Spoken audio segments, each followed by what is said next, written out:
Let me tell you something right now. You the New England Patriots, okay? You sit up there and you go through all that you went through to get to this point and you lose a berth to the Super Bowl because of Jarrett Stidham? Oh, my Lord. You just need to hide for the entire offseason. That includes May, Vrabel, and everybody else. Hell no. You better win this damn game. New England, you better win this damn game. This man hasn't taken he took one snap this season. The number is 749 days since his last pass attempt. What I said is anybody under those conditions who ain't named Tom Brady or Joe Montana has no business beating a 14-3 team in an AFC championship game 60 minutes removed from a Super Bowl berth. There is not a soul in Boston, in the state of Massachusetts, that disagrees with me. You better not go out there and lose to a backup quarterback that hasn't thrown a pass since in 2 years. The New England Patriots do not, I've never said this before, do not listen to RC. Do not listen to Ryan Clark. Do not listen to Dan Orlovsky. Don't listen to them. You're the New England Patriots. You better not lose that damn game. I'll tell you that right now. You better not lose to Jarrett Stidham. You watch. Go ahead and lose and watch how miserable your life is for this offseason. I'm telling y'all right now, you better not lose that game. He's a backup that hasn't thrown a pass in 2 years. In 2 years. That man cannot beat you. He better not beat you. He better not beat you. I don't know which locker room should run this sound, like to motivate their team more. Should it be the Patriots or should it be the Broncos? I don't know. When I said Seattle and Lambeau, right there, Denver is a different kind of advantage. Not that it can't be loud, because it can.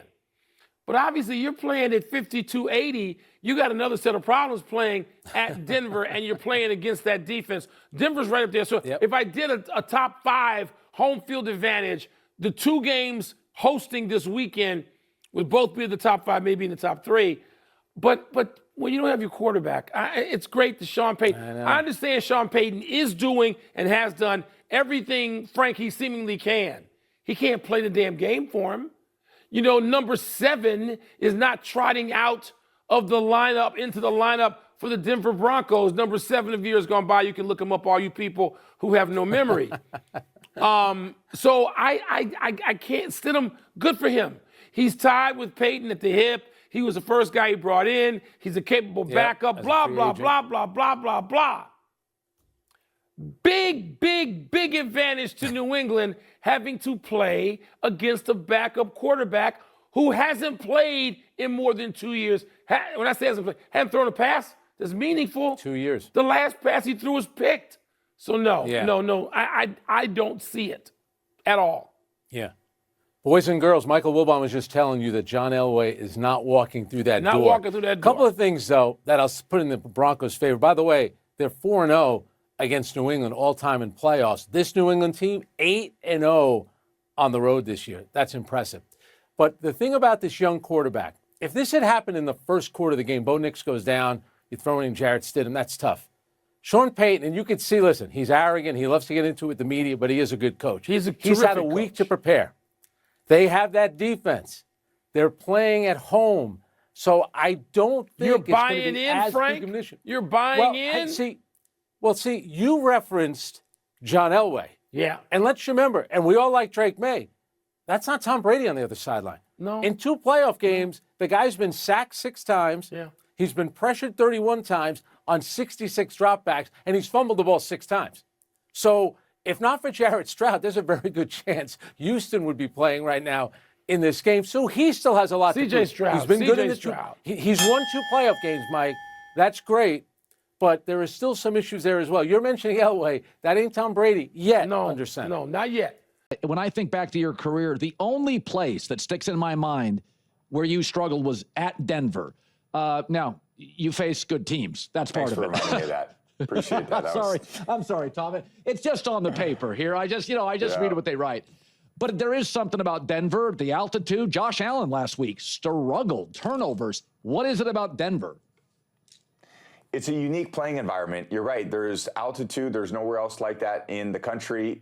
They have an incredible fan base. They're so loud. It's a deafening stadium.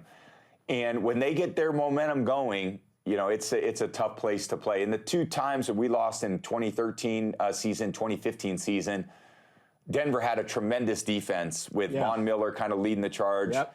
DeMarcus Ware was on that team. My boy Aqib Talib was playing corner. Chris Harris. They were so good on defense, and that kind of stymies the offensive rhythm. It's a hard place to play. And, there's a reason why they're the number 1 seed. They played great defense all year. Sean Payton, I mean, what kind of coaching job has he done in a short period of time? He's just got one of the most incredible skill sets as a coach in terms of his leadership ability, his urgency. He sets the culture for the organization, but he also runs the offense. It's a really difficult thing to do, and he's been a tremendous coach in the league for a long time. It's no surprise to me that they're in a position. And the Patriots, they're going to have to play their best game of the year. This is not going to be, an easy task for them to go to Denver and win in this environment. Jarrett Stidham, he was your backup for a year. Give me a scouting report. I've always loved Stiddy. He's a very natural passer of the football, very competitive, very smart. He's got sneaky, good athleticism. Yeah. He's performed well out there when he's gotten opportunities. And I know the Denver coaching staff, from the things that I read this week, everybody's got a tremendous amount of confidence in Stiddy, what he can do. And, it's tough losing Bo Nix. That's a brutal injury, certainly at that stage of the game, at this stage of the season. But at the same time, Stiddy's got a lot of ability. There's a reason why he's been on this club, and there's a reason why Sean Payton has a lot of confidence in him. And I wouldn't sleep on him at all. He's proven he can make NFL caliber throws, lead teams to victories by playing good football and not turning the ball over. And he's going to need to do that because New England's defense is pretty absurd as well. So there's really 4 good defensive football teams here late in the season playing in these championship games. And it's not going to be easy out there for anybody. This has got to be clean football, no turnovers, no penalties, no kind of unforced errors. Whoever wins the special teams battle and field position will have an advantage. And then it will come down to, in my view, third down and situational football in the red zone. Who's kicking field goals, who's scoring touchdowns. These games are going to be very close, and they're playing for a lot. This is a chance to go to win a world championship. So no bigger weekend in football than this. The Patriots' pass protection has struggled, and now they come up against the Denver Broncos, who actually lead the league in sacks. From the perspective of an offensive lineman, how can the Patriots improve? Well, first of all, the last 2 teams, or the 2 teams that are playing last week and this week, are nightmares anyway. So, I mean, you got the best edge guys. They're pushing pressure. You have a young guy in Campbell going to try to take the edge.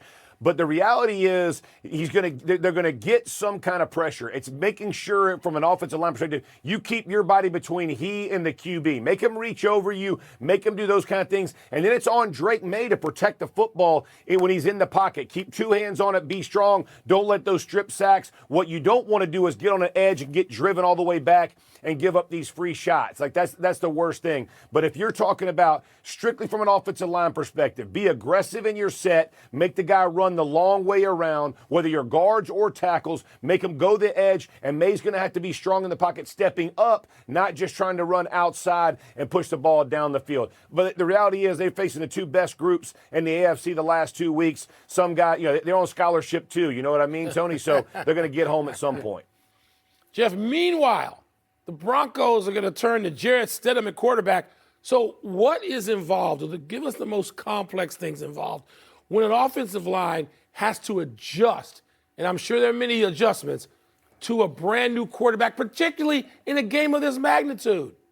Yeah, I would say this. When you're at the line of scrimmage and you're going to have to make some kind of adjustment, whether it's an adjustment in pass protection, an adjustment in an audible, whether it's going from a run to a pass or pass to a run, whatever it is, and the defense shifts or moves in the middle of the cadence. Because we all, human nature, the speed of the cadence changes at times. You get very accustomed as an offensive line to listening to Bo Nix for week after week after week. And all of a sudden you got a a new voice. You have a new way that he wants to kind of go about it. His brain processes a little bit different. And Sean Payton's going to do a great job of trying not to allow that to happen too much. But it's the most complicated part because it's the timing of everything. We always talk about the timing of a passing game. Well, there's timing of the run game and there's timing of protection and checks and audibles. All of those things are going to have to be worked through during this week. It is very difficult. The great part for them, they're playing at home. If this was on the road, it would be significantly worse, but at least they'll have the cadence to kind of to lean back on. But there ain't nothing easy about it. And let me tell you, the Patriots do a fantastic job of kind of mucking it up in the back where you don't know exactly what they're doing. Guys kind of jicky-jack around. They're not kind of in the place they may end up. There's a lot of communication that's going to have to occur for that Broncos offensive line, who's done a good job, but they're going to have to be even better with Stidham at the helm. I'm going to confess, this game and trying to figure it out makes my head hurt and makes my stomach ache because this game is a mind blower to me. Both these teams are overrated to me because both of them have big fatal flaws involved. And I'm going to start with your Broncos. You realize in the history of professional football, what's happening with Jared Stidham has never happened before, where you throw a quarterback who's never been a long-time starter into the championship game with all the marbles on the table to go to the Super Bowl. And people say, oh, Roger Staubach, the greatest Cowboy quarterback ever. In 1972, the first game that he started in that year was in the championship game. He had won the freaking Super Bowl the year before. He just got hurt. He was hurt all year, and he finally got healthy in time for the championship game. Don't give me that. That doesn't, you don't talk about a huge apple to a bunch of orange crushes. That's, okay, that just. I like that, Skip. Okay, so. Then we go Nick Foles. Okay, so he got thrown in late in the year for Carson Wentz, but he got to play the last 2 regular season games, and then he got to play all the way through the playoffs, and he had made a Pro Bowl before for Philadelphia. He'd made the Pro Bowl. He led the NFL in passer rating the year he got to the Pro Bowl, and had started 36 games before that. That has nothing to do with Jared Stidham. So Jeff Hostetler did win the Super Bowl for the Giants back in, it's way back in 1990, stepped in for my friend Phil Simms, but there were 2 games left in the regular season, so Jeff Hostetler got to play 2 games, and then he played through the playoffs into the Super Bowl that they barely won over Buffalo 20-19 on the wide right field goal that missed at the end. Okay, Jeff Hostetler played very well. He just game managed, and he played 5 straight games without a turnover. Okay, so that's how he did it with a Lawrence Taylor-led defense. You guys don't have Lawrence Taylor. Don't tell me Nick Bonito is Lawrence Taylor, all right? So you didn't have the equivalent of the Giants' defense that year. All right, here's my problem with your defense. I'm going to say this again going into this game just because I get completely screwed up because both you guys have just spewed orange all over me all year, and so I lose all objectivity about the Broncos. But I'm not going to let go of the fact that since the bye week, your defense has basically sucked. That's the truth. That's the God's truth. Since the bye week, which was what, week 13, it's late November, you're 14th in points allowed. You like that? And you keep telling me you're the best defense. What are you talking about, best defense? I can't see it. I'm looking at game after game. You went to Washington against the backup quarterback, Marcus Mariota, on Monday Night Football, and you allowed 419 yards, and he converted all 3 of his 4th downs and 11 of 20 on 3rd and 4th down. And we won that game on defense. You barely won that game. Then you did on defense. Yeah. Then you beat Green Bay, and you gave up 6 yards a pop. So every play they ran, they averaged 6 yards a pop. But you know, they lost Micah and they lost Christian Watson, and you've somehow survived. And they did nothing in the second half on offense. Right. We completely shut their ass out the whole second half. Okay. And then Jacksonville goes in there, and I watched Buffalo beat Jacksonville at Jacksonville in a playoff game, but Jacksonville goes to your place, and they put up 34 on you, and they were 8 of 15 on 3rd down and 4 of 5 in the red zone. And you're telling me you got the best defense in pro football? That was our worst game of the season. I can't see it. I can't. That was our only bad game of the season right there. All right. And then I watched Josh Allen go in there by the way, the last 2 games of the regular season, you got to play 2 backup quarterbacks. So And we completely mobbed their ass. One had 57 yards back. Yeah. Okay, and I watched Josh Allen last week go for 449 total yards and go 10 of 15 on 3rd down. Your defense is gettable. And then let me flip it to New England. They beat 1 team with a winning record during the regular season. That's not their fault, but that's what happened. That's the fact. Fair. They beat 1 team with a winning record, and it was Buffalo, who then went to their place to get revenge, fell behind 21-0, and went on a 35-10 run to end the game and win the game at New England. Yeah. That scares me for New England's sake. And then Drake May, as well as he played all season long, I'm looking at 2 playoff games at home, and he put the ball on the ground 6 times in 2 games. 6 times, and he threw a pick in each game. Well, he's very lucky that they recovered 3 out of the 6, or we might be having a different conversation about the Texans or somebody, right? That pick against the Texans, though, was a Hail Mary at the end of the half. Yeah, that was a Hail Mary. Okay, I'll give you that. It counts. And then New England's defense. It got to play Justin Herbert, and it got to play C.J. Stroud at home. I'm not a Justin Herbert guy. We're about to talk about him in just a moment here. But you got to play him, and he was a disaster in that game. And you can say you turned him into one, but every game he's played in the postseason, he's 0-3. He's been a disaster. So you got to play him. And then C.J., he's been pretty good in playoff games until this year, and I don't know what happened. It's like he got kidnapped. I don't know what happened. Monstars. Yeah. Seriously. Didn't they take him? Did they take him? Put his hand on the football? Yeah. He played in 2 very, very tough places to play, man. No, I understand. Okay. Then he played in New England. They'll make you play like that. Okay. That's what those kind of atmospheres, i.e. Mile High, they make people just play out of body. You know Okay. It's just different. All right. But still, it's hard to gauge the New England defense when you got to play against those quarterbacks playing at a very low level at that point, right? Right. Okay. So now I get back to Drake May. In the end, this is his game to lose because he should be better than Jared Stidham, as much as I respect all of his capabilities. Yeah. If you haven't played, you haven't played. That's fair. And to get thrown into this game, it's never happened before. So the pressure is extreme. Do I love Sean Payton in this situation? I do. I'll give you this, because I think Sean is just rubbing his hands together. I think he would get more satisfaction out of winning with Jared Stidham than even with Bo, because it's what Sean loves to do. Yeah, he's like, it's my system. This is what he does. This is the ultimate challenge. Can I show you that I can take my backup who hadn't, what did he throw 4 passes all year in garbage time against my Cowboys? So he hadn't played the whole year. No. And he started 4 games in his life, and it's the AFC Championship game, albeit at home, and suddenly you flipped around. You would have been a 3-point favorite probably, and now you're a 4.5-point dog just because of Jared Stidham. So I have to start, like what's the percentage that you'll lose? From Bo to Stiddy, will you lose 10%? Will you lose 20%? It's somewhere in there that you're going to lose. I don't care. Even Aqib admitted to me the other day, you won't be quite as good with Stiddy. You can't be. No.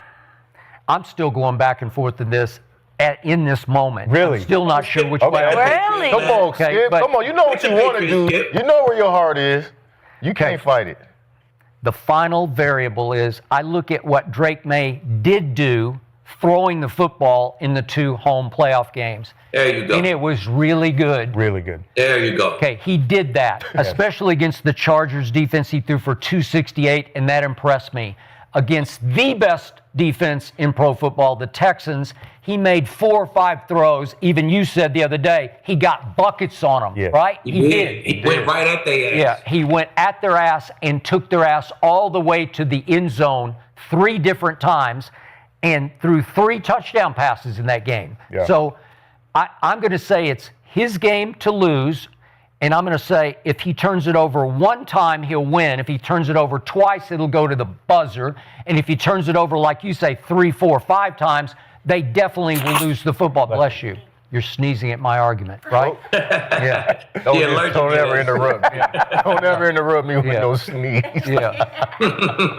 Okay, so I just think that Drake May will be good enough to beat Jared Stidham. That's what it's going to boil down to.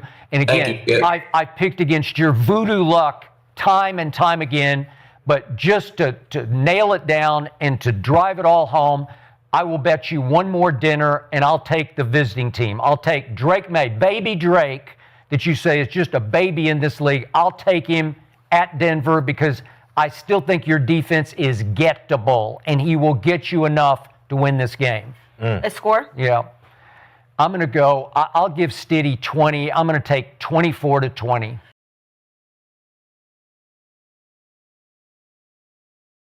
We're glad that you're inside, bundled up, maybe a hot chocolate. Hopefully you're safe. Maybe we can put a little, couple of logs on the fire and help warm you up here with NFL Prime Time. That's our job. All right, AFC Championship game. 3 weeks into the season, September. Okay. New England, 1-2. Denver, 1-2. All right. We'll kind of follow them, but there'll be somebody else. Yeah. Denver went into Philly and won. New England went into Buffalo and won. What are they going to do with those wins in October? What did they do? They lost one game each the entire rest of the season. Wow. And here they were, 2-1. New England at Denver for the right to represent the AFC in the Super Bowl. And you know what? The game looked like it was going one way, and then it changed about as fast as weather in the Rocky Mountains. Here we go with, the storyline. It was not Bo Nix. It was Jarrett Stardom Stidham for the Denver Broncos, the backup who hadn't thrown a pass in 2 years in the NFL against Bo Nix. Bo Nix up there, and Drake May. If it's not Stafford, the MVP will be Drake May. But Stidham said, yeah, you mean you think I'm tired and I'm rusty? No. Marvin Mims Jr., 52 yards. Little miscommunication there. Gonzalez opened up, allowed Mims to go inside. He was looking for safety help. The safety wasn't there. First completions in January 7, 2024, and then Stidham to Cortland Sutton. No problem. 7-0 early, Denver at home. They lost only once at home all year, but guess what? New England, a perfect 8-0 on the road this year, only team in the league. Q Robinson and that highly touted Denver defense sacking Drake May. And early on, this Denver defense was outstanding. They made life miserable for the Patriots. You wonder when Josh McDaniels was going to get this offense going. They had 12 yards, Booger, in the first quarter, 7-0 Denver after one. Then Stidham flushed out. He's short. He gave it a shot, and the Broncos with a 4th down. Sean says no. Sean Payton, I am not. On 4th and 1 from the 14, going to kick a field goal, and Stidham keeps going backwards. Don't really like this call, Boom. You got to understand the situation. You're up 7-0, have all the momentum. It's good weather. Kick the field goal, go up 10-0, and he didn't. So it stays 7-0. Now Broncos third and for own 33, going back, pedaling. Christian Ellis, he throws it away. There's a lot of stuff happening. First they called grounding. Then they went, no, it's a backward pass, but the whistle blew, so they couldn't advance, but it is New England ball. Bad play by the ref. The refs have to let this play go. Should have been a touchdown for the Patriots. Either way, Patriots get ball. And what a call here on the quarterback draw. Drake May, maybe I'll run it up the middle on 2nd and 4. We're tied at 7. Mike Vrabel says, yes, sir. Josh McDaniel in his bag, understanding. I go shotgun, they're going to think pass, quarterback draw, and the pass get their touchdown. So now 7-all last minute first half. Stidham, R.J. Harvey, the rookie, breaks a tackle, gets a first down in field goal range, but Will Lutz made 4 last week in advancing against Buffalo for Denver, but from 54 yards, pushed right. So, game stayed tied at 7-all. Win, not quite the factor it would be later, but maybe bothered on that. 9 seconds to go. May scrambling, safe. Before the clock expires, Vrabel timeout. Outstanding job, coach and player. Look at Vrabel. He hadn't even slid yet. Mike's already calling a timeout. Understanding situational football. We understand altitude helps, but Andy Borregales, the kick not even close. It was 63 yards, so let's calm down. 7-all at the half, the lowest scoring first half in a championship game in about a decade. Then remember Ramondre Stevenson. 2nd and 9, picks up 12. This is the opening drive, third quarter. Remember, New England had 12 yards in the first quarter. What would they do in this quarter? Well, they're going to have a 9-minute drive, Booger. May takes off. 28 yards, scamper, another first down. 4th and 1, New England. May, I'm not really sure if he got it, but. Do they call this a Bronco stampede? Is this like I'm not sure if this is a tush push. Either way, it was effective. It didn't look good, but it was effective. Well, at the first down, you can't really overturn that from that look. And then May sack. Oh, Jonathan Cooper on 3rd and goal. Denver fans, it was a 16-play, 9-minute drive. They get a field goal. And then, did we say that the weather changed? Drastically. Weather in the Rockies. Tricky Patriots on 2nd and 5. Mac Hollins, who I think would play barefoot if he could, 31-yard pickup. Well, he walked in the stadium barefoot, but I love the play call, understanding situation, little flea flicker. Then how about the block by Stevenson to help the quarterback out? Well, look, it's like a minute later, and look at the snow flying Borregales from 46. Yay! Wide right. Malcolm Roach, Broncos, so yeah. So it's still 10-7 after 3. Weather worsening. Could Stidham get his squad deep into Patriot territory? Lil Jordan Humphrey, but Marcus Jones to break it up, forcing a punt. Next drive, 3rd and 4 from the 37, 12 minutes to go. May, Roach, and DJ Jones sack the quarterback. Sacked, first quarterback in postseason history to be sacked 5 times in 3 different games in a single postseason. I don't think he cares because it's a W or an L. But wait a minute, we're getting ahead of ourselves. Patriots punt. 8 minutes to go. Oh, yeah, the snowplow game. Not quite the same thing. I'm dating myself. Field conditionings are worsening. Well, now, Patriots punt. Start him, Stidham, slide him, 7 yards. Broncos try a field goal. Will Lutz, 46 yards, but you see what it is. Well, but this we can explain. Leonard Taylor III may have put the Patriots in the Super Bowl. We don't know that. All 3 phases. Look at Leonard Taylor right there. Gets a fingertip on the ball, changes the rotation. That with the win. Patriots special team showing up big. Well, showed up big in both championship games. Patriots take over. Stevenson, 3rd and 9. Stop.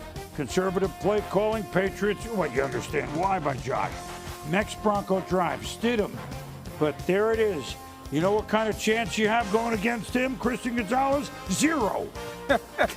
And this goes back to the first play of the game, Boom. He took the first series of the game when they threw deep. Mims by Gonzalez. That time, Gonzalez was ready. Backpedal. Game-winning pick. 3rd and 6, on 40. Can they get a first down? Can they get a first down? May around the corner. The play call, McDaniels, and May runs the bootleg, and that essentially will do it. How about this play, Boom? This was a run call. Drake May, we found out after the game, Drake May pulled this on his own. Everybody else thought it was a run. Drake May did that himself. Wow. Well, look, Mike Vrabel goes, you know what? No. And the Broncos were game. It's going to be 10-7 New England. Sean Payton, Mike Vrabel. Mike Vrabel, team that won 4 games last year. They are AFC champions. They are going to the Super Bowl. Do you think the coach makes a difference? You betcha. 10-7, the Patriots had never won a playoff game in Denver before. Tom Brady lost twice to Peyton, once to Jake Plummer. Then there was a game in the 80s, but you know what? It's new history now for Mike Vrabel in the locker room.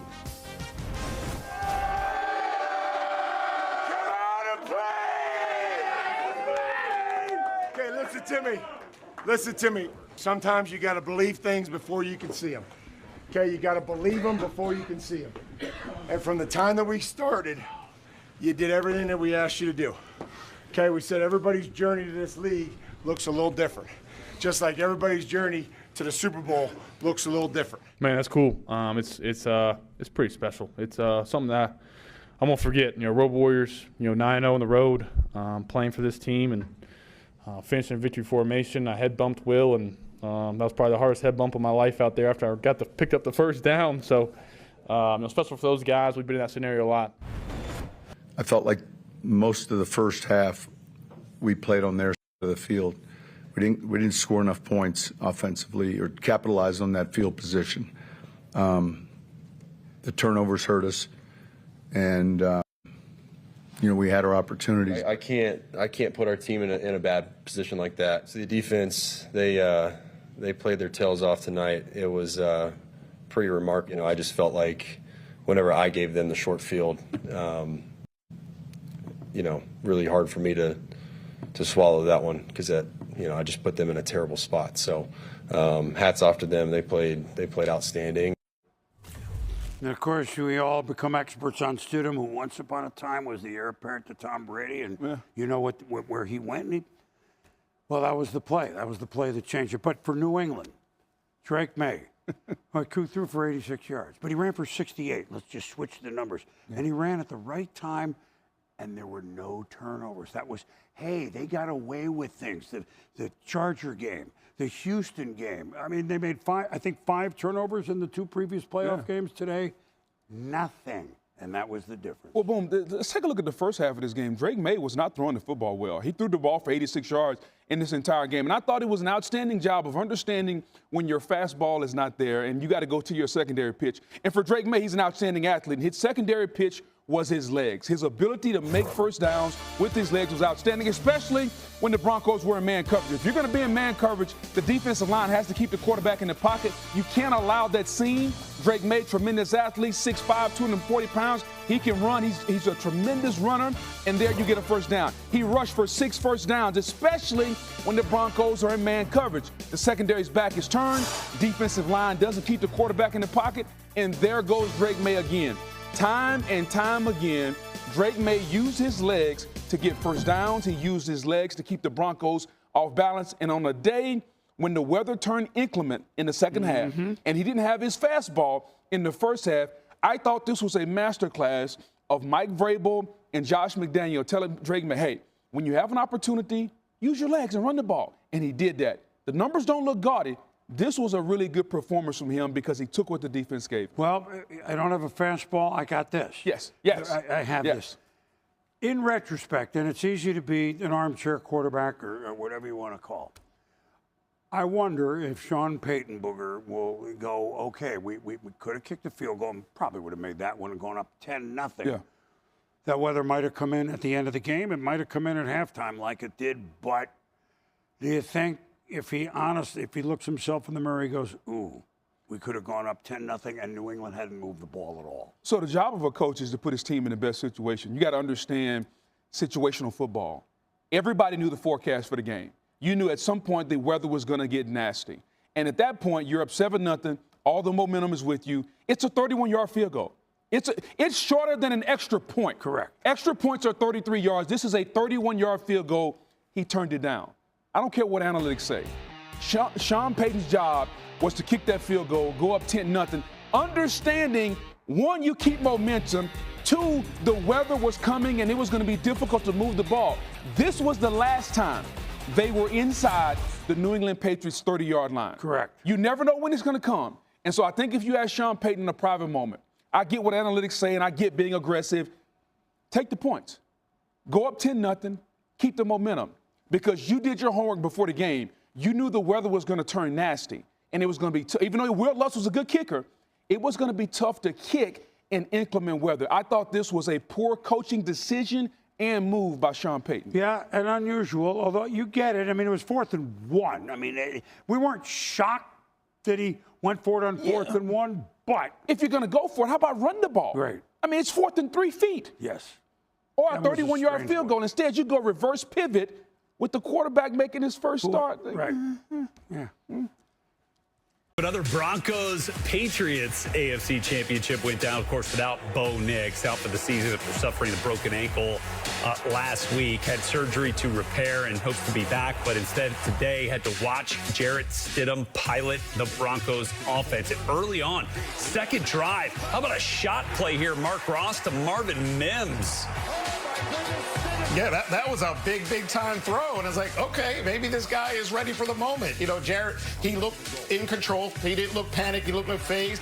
And then that was just a gigantic throw. And then he followed up with another one right here for the touchdown. Yeah, that rollout dime right there to Sutton on the run made you feel like you could see Bo Nix was saying, steady. Right, as steady as she goes early on there, and they were up 7-0. And the Broncos defense was playing some big-time football. It forced all punts at this point from the New England Patriots. Part of the reason why, Mark Ross, we just heard Sean Payton tell us he ended up going for it here on 4th and short inside the 15-yard line and not taking the points. That would come back to bite them, obviously, because they turned it over on downs and ended up losing by 3. Of course, easy for us to say now. This was probably the turning point of the game here, Mark, because it gave the Patriots the life they needed on offense and the short field they needed to get onto the scoreboard. Yeah, for sure. In a defensive struggle like this, your defense is crushing it. You don't want to make mistakes. And really, you can just kind of point to 3 plays, a 4th down play, this fumble here, and then the interception later on. But that's all you needed. And then on the flip side, as we talked about earlier, there's Drake May showing what was to come with using the legs to produce first downs and touchdowns. Yeah, it was Elijah Ponder who recovered it for New England. And then, of course, because of the ruling, it was not allowed to be continued in for a touchdown. So Drake May ran it in, as you mentioned, and then traded possessions late first half here. Will Lutz ends up missing a field goal there. Borregales missed one, too, from 63. There were 4 missed field goals in this game, and you'll see why there were that many once the snow started falling here in just a little bit. This was another key play here. The Broncos end up challenging the spot of the ball on a short yardage play here for Drake May. It looked like he did get stopped initially, but then the play mark was ruled a first down upon the spot. And so May, a couple extra downs, a little bit more time off the clock. 3rd and goal, though. Jonathan Cooper comes up with the sack. May back to the sidelines, and on comes Borregales. 23-yard field goal. And, well, you'll see all the kickers would have loved to have the rain or the snow or the sleet coming down like it was there later in the game when the field goals got a little bit bigger. But it started to look like that. Bring out the blowers. We needed the digital lines from CBS's broadcast to try to figure out where you were on the field, and it just became a sloppy mess here, Mark. Yeah, this was indicative of what you're dealing with here. You got Ramondre falling down and Drake May like, well, you know what, let me just get down. But again, he didn't try to do something crazy there, right? You know, he didn't panic. He's like, you know what, let me just fall down here and just cut my losses. Indeed. And so then on a 3rd and 10 here late, Jarrett Stidham with a timely scramble. Couldn't quite get the first down, but did get close enough for Sean Payton to feel good to try this 45-yard field goal attempt from Will Lutz, 46-yard field goal attempt. But that thing actually got blocked by Leonard Taylor III, who was called up from the practice squad last night. He gets his right hand on it, alters the kick. It was probably good if not. Instead, it remains a Patriots 10-7 lead, and here's how it ended. In the hands of Christian Gonzalez. Boy, kind of felt like Stidham just threw that one up, Mark. I know he was going for Mims. But yeah, not quite. Yeah, he just kind of like haphazardly just kind of chucked that up there, right? Didn't have much umph in it. Didn't really look it off. So, but again, and then here's the play on the flip side. You know, Drake May didn't have the best day, but he made the plays when they were there to be made, and Jarrett Stidham made mistakes, and that was really what the separator was. Both defenses played outstanding. Drake May made the plays. Jarrett did not. Yeah, you love the call from McDaniels. You love the execution from Drake May. Obviously, him getting into the end zone with his legs, the only touchdown of the day for the Patriots, and then sealing it with that run as well. Patriots headed to Super Bowl 60. Most wins in the first season as head coach of the team. Mike Vrabel with 17 now when you count the playoffs. George Seifert hit 17 back in '89 and went on to win Super Bowl 24. Will Mike Vrabel share a similar fate with win number 18 on the cusp? And we head now back out to Mile High in Denver, where Mike Vrabel is at the mic. And you have to believe that what you're doing is the right thing, and if it's not, you have to recognize it and make adjustments and changes to the program and everything else. And, you know, we got a great group of guys, and they continue to again, believe in the things that we did, and they formed and created an identity, and they try to protect it. And then today was just another example of, as things kind of change and unfold, our ability to adjust. And, you know, Josh and Zach and Jeremy did a great job leading their units, and the players executed when they had to. And I know that there's going to be a lot of questions about this and that and the other thing. And, you know, we did enough to win the football game in tough conditions. And, you know, when we got that field goal, you know, the defense, and talking to them, and I said, if they don't score, you know, then it's going to be hard for them to win the football game, obviously. And we took care of the ball, and then the 5-minute drive, we were able to run it just enough, and then, you know, came up with a big call there at the end of the game to seal it. Mike, how much, you know, is this a kind of game of adjustments? Your quarterback using his legs, you know, instead of his arm in critical situations. Yeah, and that's a great thing about Drake, and you know, the ability to, you know, extend plays, and if it's not there, gain chunks, and he's done that most of the year. And you know, again, we'll have to get a lot of things corrected, and we'll have to play our best football game in 2 weeks if we want to finish champions. Mike, can you speak to Chris Gonzalez? Obviously, gets beat on that early pass there, and then he seals the game. Yeah. You know, what does that say about? It just says that he's been playing really, really good football, and sometimes you get beat. The best ones do. And you know, again, I really just about 6 or 8 weeks ago, I can't remember when, but you know, I saw a different Gonzo. I saw just something went off and it changed, and maybe the Ravens game or something. I noticed just a different player and a different person, and you know, he's so talented, and I appreciate every one of them, and he could certainly be elite.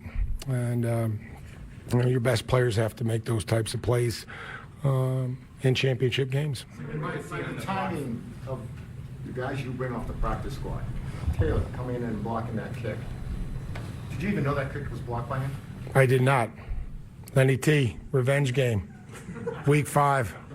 We just keep making this. Will be next week. Will be, or 2 weeks. It'll be revenge game week 6. So Clint McMillan does a great job of getting those guys ready to go, and you know, each and every one of them has made plays to help us win, and you know, they'll have to continue to do that. My first congratulations. Thank you, Soph.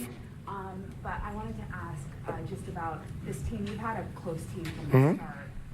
What was it like when the clock is 0 and you know you knew that you were going to the Super Bowl with this group of guys that you put together? It just well, it's a group effort. It just wasn't me. And again, I stand up in front of you guys, and I am thankful of the people that are around us in that building and our program. And you know, you have to come together, and you have to do what's best for the team, and from a personnel standpoint, from a coaching standpoint, and from the players.